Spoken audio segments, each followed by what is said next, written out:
예, 오늘 제목은 알파와 오메가 되신 하나님이라는 제목으로 요한계시록 1장 1절에서 8절 말씀을 가지고 함께 나눠보도록 하겠습니다.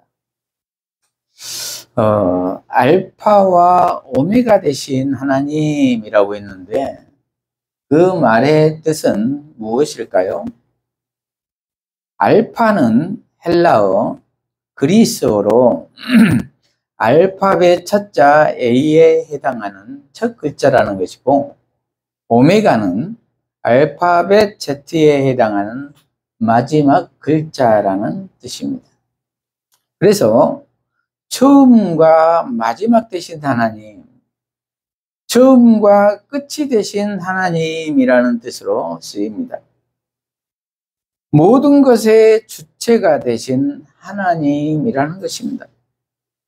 온 우주를 다스리는 하나님, 하나님의 영원성입니다.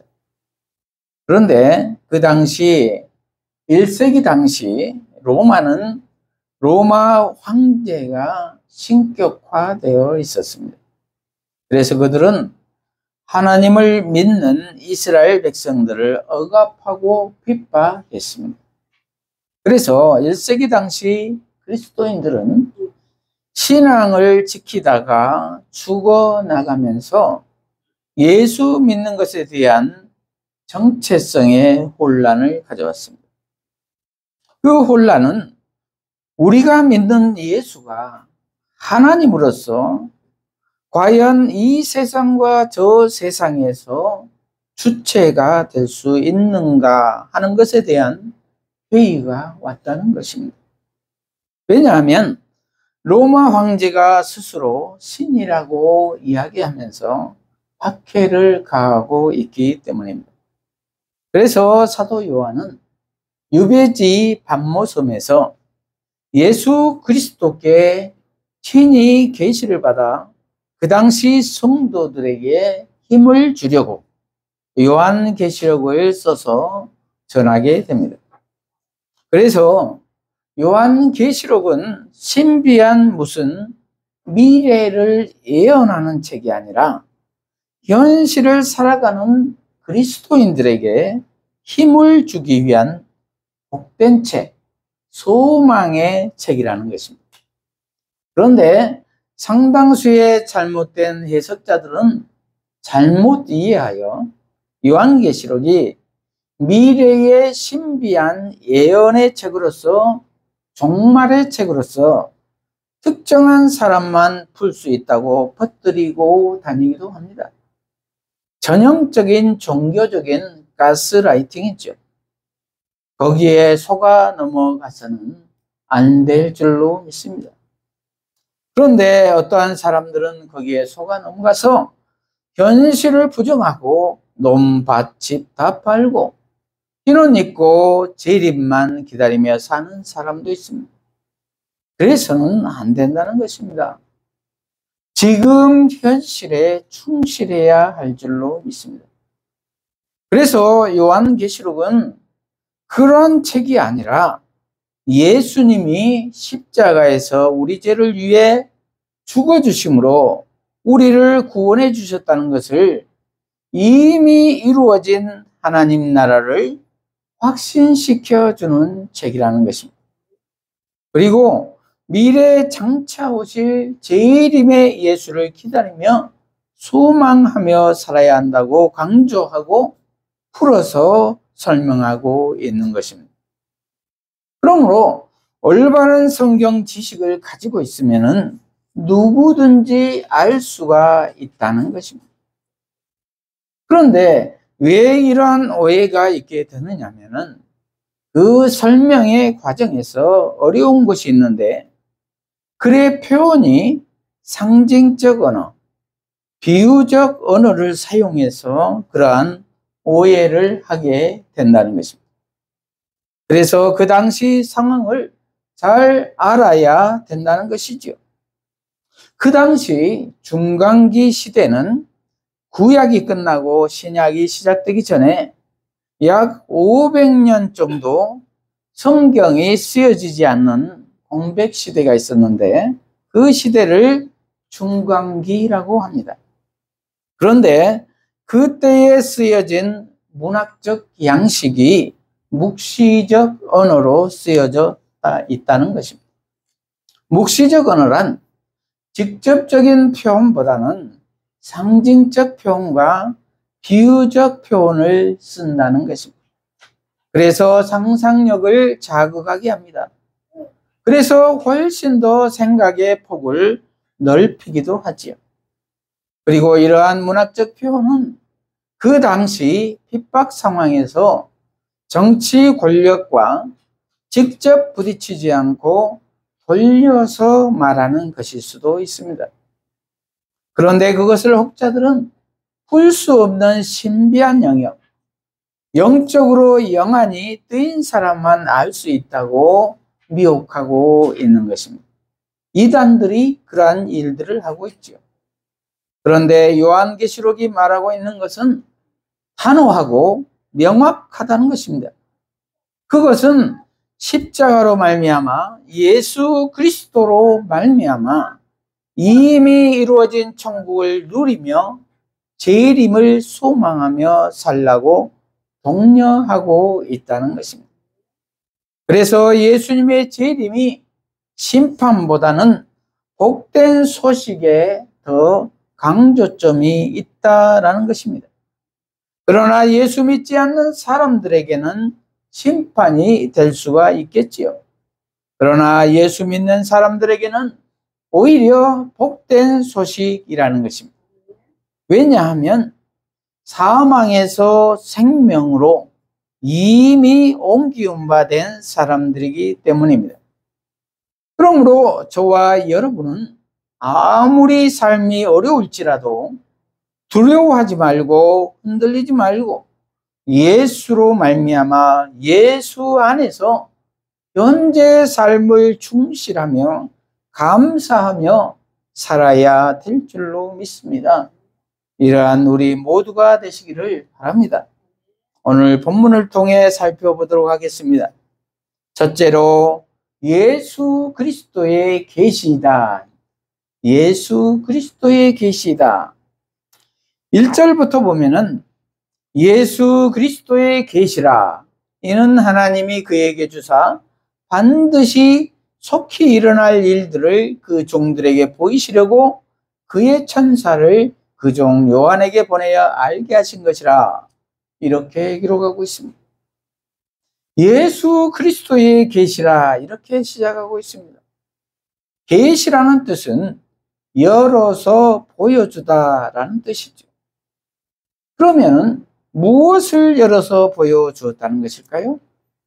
그것은 이미 십자가를 통해 구원을 이루신 예수를 보여주었다는 것이죠. 그런데 그것이 무슨 신비한 미래의 일들을 알려주는 것이라고 해석하는 사람들이 있다라는 것입니다. 거기에 현혹되어서는 안 되겠죠. 그러므로 예수님이 계시하다, 즉 예수님이 열어서 예수님의 이야기를 보여주셨다는 것입니다. 그러므로 예수 안에서 확신에 거하라는 것입니다. 그러면 예수가 누구이길래 이렇게 보여주셨다는 것입니까? 실상 예수님은 창조주 하나님이시죠. 그래서 요한복음 10장 30절에서 예수님은 나와 아버지는 하나이다 라고 말씀하고 계십니다. 그런데 죄를 지어 죽을 수밖에 없던 우리 인간들을 살리기 위해 하늘 영광을 버리시고 스스로 낮아지셔서 종의 모양을 입고 인간의 몸을 입고 이 땅에 내려오신 것이죠. 그래서 우리의 죄를 사하여 주시기 위해서 친히 채찍으로 매를 맞고 급기야는 십자가에 못 박혀 죽으심으로써 우리 대신 죄값을 치러주시고 우리를 죄에서 건져주신 분이시죠.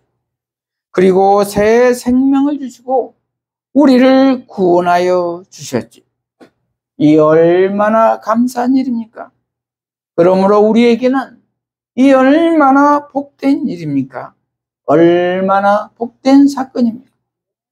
그러므로 우리는 예수 그리스도가 보여준 것을 당연히 믿어야 할 줄로 믿습니다. 그래서 초대교회에서는 이 사건을 직접 본 사람과 들은 사람들은 굉장한 확신으로 하늘 시민으로서의 삶을 살아가게 된 것이었지요. 그런데 그 와중에 로마 황제의 신격화, 로마 황제 숭배 사상이 기어든 것이죠. 그래서 로마 황제의 정치적 행태에 순종하지 아니하면은 핍박을 가했습니다. 불에 태워 죽이기도 하고 산채로 짐승의 밥이 되게 하기도 했습니다. 그래서 핍박에 견디지 못해 타협한 유대인 그리스도인들과 이방인 그리스도인들이 있었습니다. 그래서 보다 못해 참다 못해 하나님은 예수 그리스도를 통해 사도 요한에게 나타나셔서 계시하여 주셨다는 것입니다. 열어서 보여주셨다는 것입니다. 그러나 그것은 실상 새로운 것이 아니라 이미 보여주신 것, 이미 이루어 놓으신 것을 다시 깨닫게 하심으로써 확신을 시켜주고 계신 것입니다. 그리고 글로 써서 7 교회에게 전하라고 하신 것입니다. 그러므로 요한계시록은 우리를 위한 예수님의 복된 소식인 것이죠. 그래서 예수 그리스도의 계시라고 서두에 표현하고 있는 것입니다. 이어서 오늘 본문 1절을 보면은 이는 하나님이 그에게 주사 예수에게 주사 반드시 속히 일어날 일들을 그 종들에게 보이시려고 그의 천사를 그 종 요한에게 보내어 알게 하신 것이라 이렇게 기록하고 있습니다. 하나님이 예수에게 열어서 보여주라고 시키셨다는 것입니다. 그러자 예수님은 그의 천사를 그 종 요한에게 보내어 알게 하셨다는 것입니다. 그리고 반드시 속히 일어날 일들을 그 종들에게 보이시려고 그랬습니다. 세번역 성경은 곧 일어나야 할 일들을 그 종들에게 보이시려고 이렇게 번역하고 있습니다.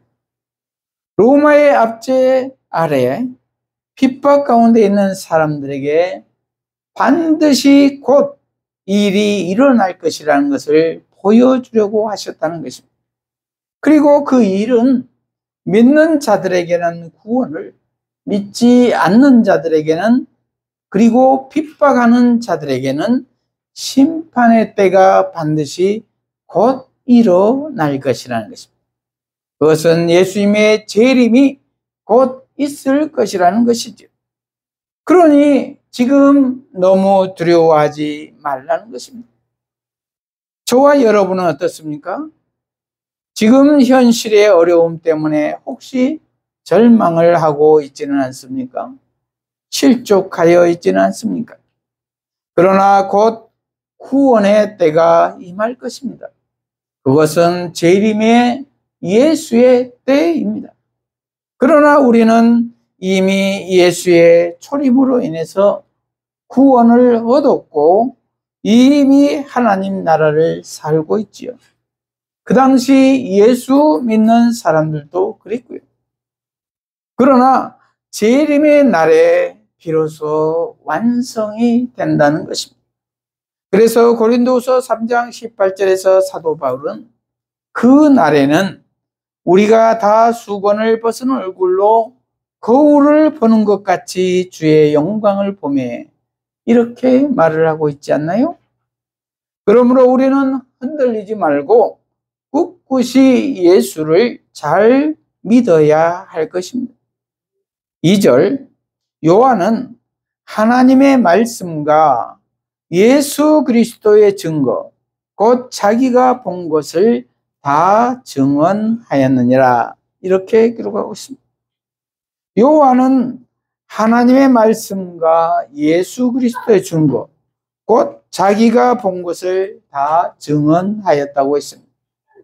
그러므로 요한계시록은 미래의 신비한 책이 아니라 하나님의 말씀, 즉 성경 말씀과 예수 그리스도의 증거, 곧 사역하실 때의 모든 증거, 그리고 요한 자기가 본 것, 즉 삼위일체 하나님을 반모섬에서 본 것과 들은 것과 예수의 십자가 사건, 그리고 예수님의 사역들을 다 증언하였다는 것입니다.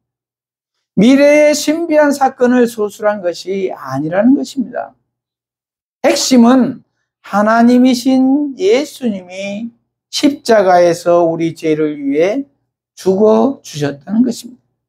그리고 그분은 부활하셔서 지금도 살아계셔서 우리를 도우시고 계시고 곧 구원의 완성을 위하여 재림의 주로 오실 것이라는 것입니다.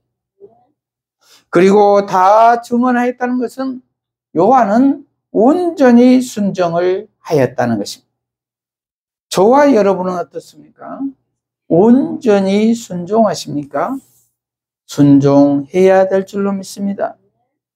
그리고 무엇을 증언하고, 저와 여러분은 무엇을 증언하고 있으십니까? 예수의 사역과 증거들입니까? 그리고 본인이 실제 본 것입니까? 본인이 실제 경험한 것들입니까? 십자가의 사역을 말하고 있는 것입니다. 나는 십자가에서 죽고 예수 그리스도로 사는 것 말입니다. 그리고 새 생명으로, 예수 생명으로 사는 것 말입니다. 원수까지도 사랑하는 삶 말입니다. 요한은 이것을 다 증언하였다고 기록하고 있습니다. 저와 여러분은 혹시 핍박이 두려워서 증언하기를 망설인 적은 없으십니까? 손해가 올 것 같아서 망설인 적은 없으십니까? 온전히 순종하는 저와 여러분이 되시기를 바랍니다. 둘째로, 지키는 자가 복되다. 지키는 자가 복되다. 3절, 이 예언의 말씀을 읽는 자와 듣는 자와 그 가운데 기록한 것을 지키는 자는 복이 있나니 때가 가까움이라. 이렇게 기록하고 있습니다. 이 예언을 읽는 자와 듣는 자는 그 당시에는 성경이 귀해서, 그리고 각자 필사를 다 할 수 없기에 성경을 읽어주는 사람이 있고 듣는 사람이 있었습니다. 그런데 그 가운데 기록한 것을 지키는 자가 복이 있다고 했는데, 읽어주는 것을 듣고 지키는 데까지 가는 자가 복이 있다는 것입니다. 저와 여러분은 지키는 데까지 가십니까? 삶으로 사는 데까지 가십니까? 삶으로까지 가는 저와 여러분이 되시기를 바랍니다. 왜냐하면 때가 가깝기 때문이라는 것입니다. 그런데 그때 당시의 때는 지금으로 보면은 2000년이라는 시간이 흘렀습니다. 그래서 예수님이 더디 오시는 것 같이 느껴집니다. 그런데 하나님의 시간 계산은 사람의 시간과 같지 않습니다. 하나님의 시간은 하루가 1000년 같다고 베드로후서 3장 8절은 기록하고 있습니다. 하나님의 시간은 찰나와 같은 것이라는 것입니다. 그러므로 우리는 항상 언제 오실지 모르는 재림의 주님을 기다리며 경성하며 깨어 기도하며 준비하는 삶을 살아야 될 줄로 믿습니다. 시대의 징조를 보며 그때를 예측하며 준비해야 할 줄로 믿습니다. 그날에는 처처의 기근과 지진과 전쟁이 난무한다고 했습니다. 지금 시대가 그러한 때가 아닌가 싶습니다. 깨어 기도하는 저와 여러분이 되시기를 바랍니다. 그러할 때 준비된 자는 그날이 언제 오든 상관이 없는 것입니다. 그러므로 저와 여러분은 항상 깨어서 현재 충실하게 살아야 될 줄로 믿습니다. 그리하여 지금 이미 임하신 하나님 나라를 누리며 살아야 할 것입니다. 그것은 나는 죽고 예수로 사는 것입니다. 예수가 나의 주인이 되는 삶을 살아야 한다는 말입니다. 그러면서 요한은 예수님께서 전하라고 하신 소아시아, 지금의 트리키에 지역의 7 교회에게 편지를 써서 전합니다. 7 교회는 에베소, 서머나, 버가모, 두아디라, 사데, 빌라델피아, 라오디게아 교회입니다. 셋째로 7 교회에게 쓴 편지이다. 7 교회에게 쓴 편지이다. 4절, 요한은 아시아에 있는 7 교회에 편지하노니 이제도 계시고 전에도 계셨고 장차 오실 이와 그의 보좌 앞에 있는 7 영과 이렇게 기록하고 있습니다. 7 교회에 편지를 쓰는 이유는 어려운 핍박 가운데에서도 예수 믿는 신앙을 지키라고 권면하고 있는 것입니다. 그리고 이제도 계시고 전에도 계셨고 장차 오실 이와 그의 보좌 앞에 있는 7 영과, 이 말은 성부, 성자, 성령 하나님의 삼위일체 하나님에 대한 표현입니다. 그리고 7 영이라는 말은 7 영이 있다는 말이 아니라 성령의 역사하심을 7 각도로 표현한 것입니다. 다양하게 성령이 역사하신다는 것이죠. 그리고 여기에서 7 영은 완전수를 말합니다. 하나님이 엿새 동안 천지를 창조하시고 7째 날에는 안식하신 완전수입니다.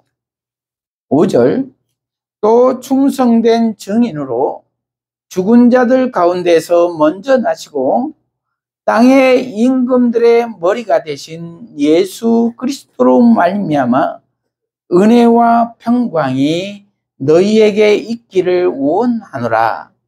우리를 사랑하사 그의 피로 우리 죄에서 우리를 해방하시고 그의 아버지 하나님을 위하여 우리를 나라와 제사장으로 삼으신 그에게 영광과 능력이 세세토록 있기를 원하노라. 아멘. 이렇게 기록하고 있습니다. 충성된 증인으로 죽은 자들 가운데서 먼저 나시고 땅의 임금들의 머리가 되신 예수 그리스도로 말미암아 은혜와 평강이 너에게 있기를 원하노라 그랬습니다. 예수님만이 충성된 증인이시지요. 그분은 죽은 자들 가운데서 먼저 나셨지요. 죽음을 이기신 첫 열매이지요. 그래서 땅의 임금들의 머리가 되셨다는 것입니다.